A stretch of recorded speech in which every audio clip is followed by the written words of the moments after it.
are moving in. Just made the bed, and we brought a lot of stuff from home today. I brought everything from fridge and freezer and things like that.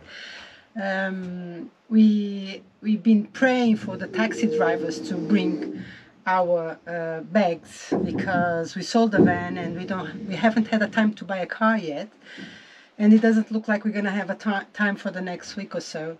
So we are back and forth on Uber, and sometimes they are really nice and they help us with all the bags. Sometimes they're not very happy.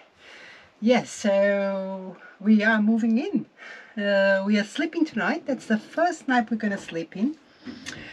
Simon is outside building the plank. We still have a lot of things to do on the back cabin, which we're gonna finish today, because my kids are coming on Sunday for lunch and to see the boat, and so we need to have the back cabin ready because Raphael is staying over.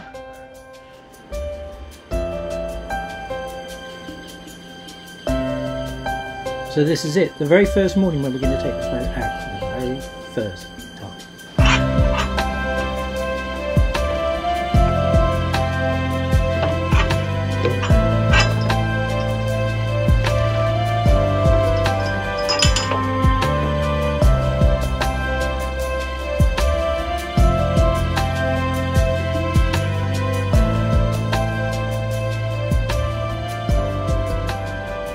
So I'm just checking the wheel, because as I started to go out there I couldn't turn right, and every time I turned the wheel to the right nothing seemed to happen, and it turns out that it was working backwards. So when I turned the wheel to the right, the rudder was going to the left.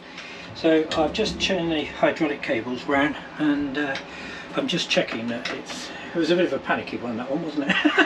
Because it was getting so far out that we were kind of committed really. But I just managed to creep back in. At least it's working back and forth. Yeah, at least it works backwards and forwards.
Okay, so here we go on our first lock. Exciting, isn't it? It's not scary. The gates are just opening, so we have to wait for all the boats to come out of the lock, and then we are the second boat in line to go. And there is a queue behind us, so I hope we don't do anything disaster.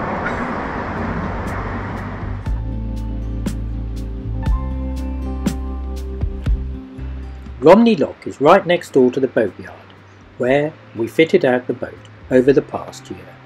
The lock is 257 feet long by 24 foot wide and has a drop of 6'6". There has been a lock or a weir here since the 15th century.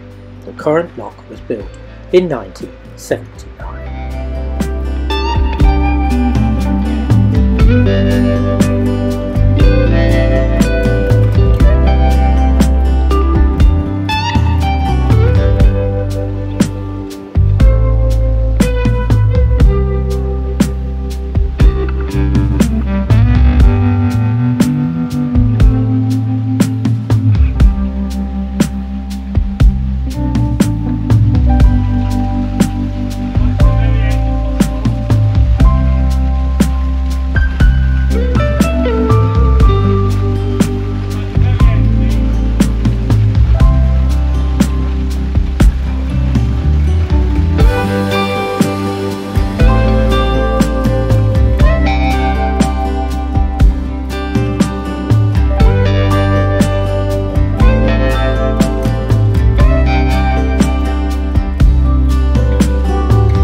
Well, disaster has struck again. Just as we were coming out, the lock then put it into first gear, and there's absolutely no acceleration whatsoever. The throttle wasn't working. It did go into gear, and it wouldn't give any more revs, so we just managed to get out of the lock and moor up here on the waiting area, and we've got another problem. We also have our first visitor on River Fox. Rafael is doing a staycation. Yeah. And she loved the boat so much that she's coming back on Friday. Yeah.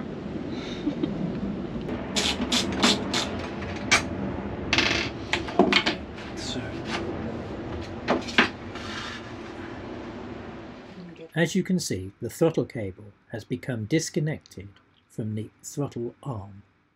So we're changing the throttle cable and the gear stick cable because they were very long. We need about 4.5 meters of cable, but these were about 8 meters. So we had a couple of big loops going round underneath the kitchen there to try and to get rid of the cable, and unfortunately I think it put too much pressure on the whole system, and the fitting on the end, which goes onto the actual throttle bar, broke. So we're having to replace it with some very nice silky new ones. Fantastic. Well, at least they move now, because the other ones they didn't. They were really stiff. They were stiff, and I think that's partly caused by the fact that they were far too long. Got it?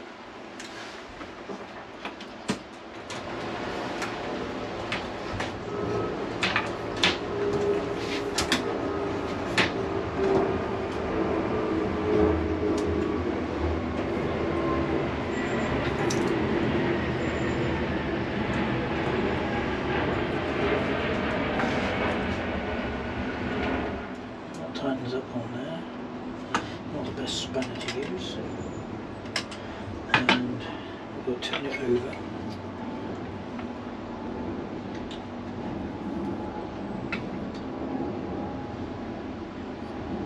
It's quite incredible actually how easy now this just moves. It's very good. This feels like the cat actually. Oh, we had two on the cat obviously.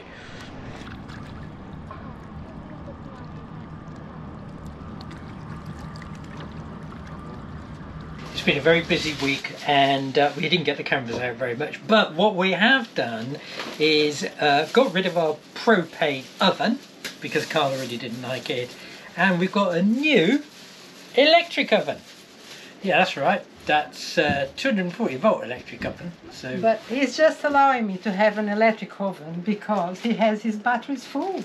I do. They're full. I can't get over how full they are all the time, and they fully charge so quickly. So we elected to go for the electric oven, which is 750 watts, and we're going to see how we get on. I'm going to take my own. Have you got it? I mean, you've got your oven. Yes. Okay, I'm going to hold it. You're going to have to plug it in and switch it on, because otherwise we've got to get everything out of the cupboard. So this is just a standard domestic Come closer. oven, like you put in your house. Not sure it can go here. Sorry.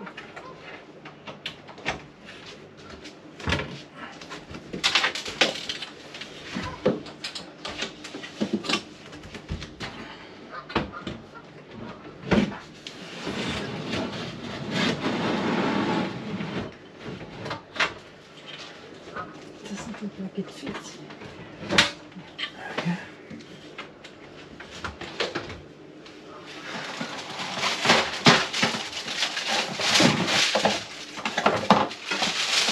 So what are we having to eat tonight?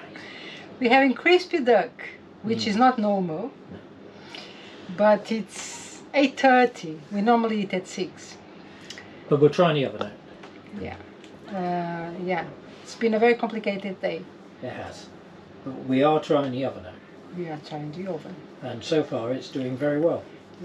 The duck was in there for 30 minutes, and at the same time we had the microwave going, and we had the fridge and the freezer going, and who knows what else going.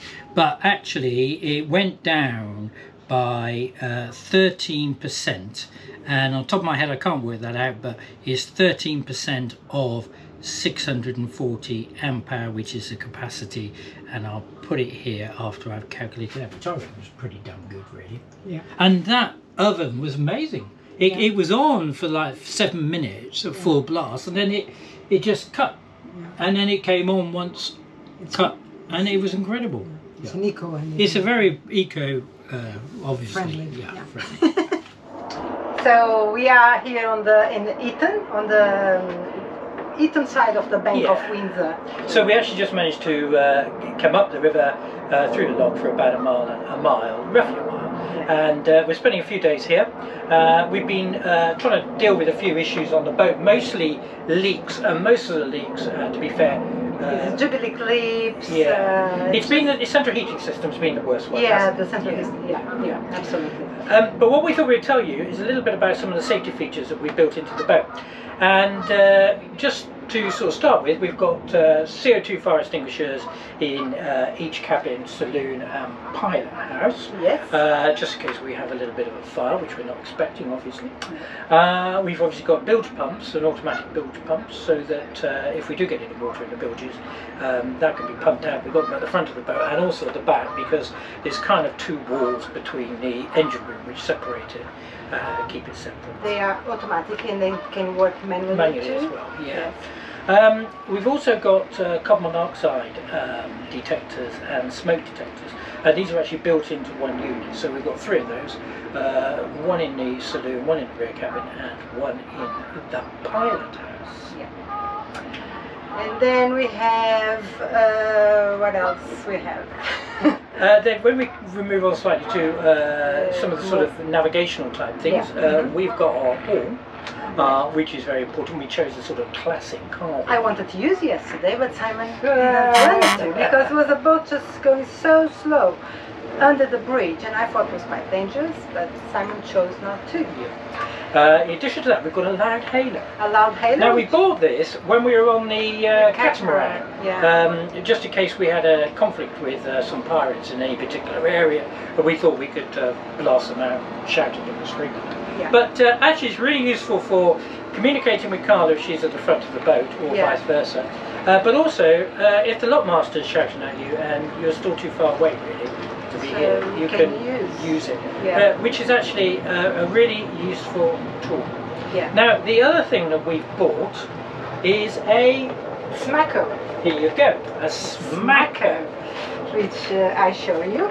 This is, I think this is great for if you have some, you know, like algae around your propeller, if you get stuck with your anchor. We certainly on the catamaran we had a lot of problems with ropes and fishing nets and stuff like that getting wrapped around the propeller, and it was extremely difficult to get at it. But this is a small mini dive kit. Yeah. Now I would say that both of us have our PADI certificate, so we are qualified divers. But the great advantage of this little unit here is that you can hand pump it, so you can actually use the same sort of inflator that you'd use for a paddleboard. For a paddleboard, yeah. Or you have this adapter, which they sent to us, that you can just adapt to a normal dive bottle. Right. So you just can refill. So if you've got a problem downstairs in the water, we can just. It's portable, so it's very light. Yeah, so you can just go and use your hands. It comes with little straps and things, doesn't it, to hold it in place, so that you're not. And I'm not sure. I think it lasts around about 15 minutes. And obviously you don't want to go deep with it or anything like that. But if you have got to go down there to clear some debris away, I think this is actually really. Yeah, and they come with this little bag, which can be just strapped it somewhere handy, where you can get easy. And we thought on a catamaran especially, this would have been a very good use. Yeah. And here on the river, I see many people just taking, you know, the things out of the propeller, we actually have somewhere We've to got go. weed boxes Yeah. on the aft cabin for the aft propeller, and also the bow thruster's got a weed box in it, so we can actually get in them. But if something's really stuck in there, Yeah. one of these smackers will be a really useful piece of equipment. Yeah, it will be. So Yeah. thank you very much for watching, Yeah. and we'll see you next week. See you next week. Bye for now.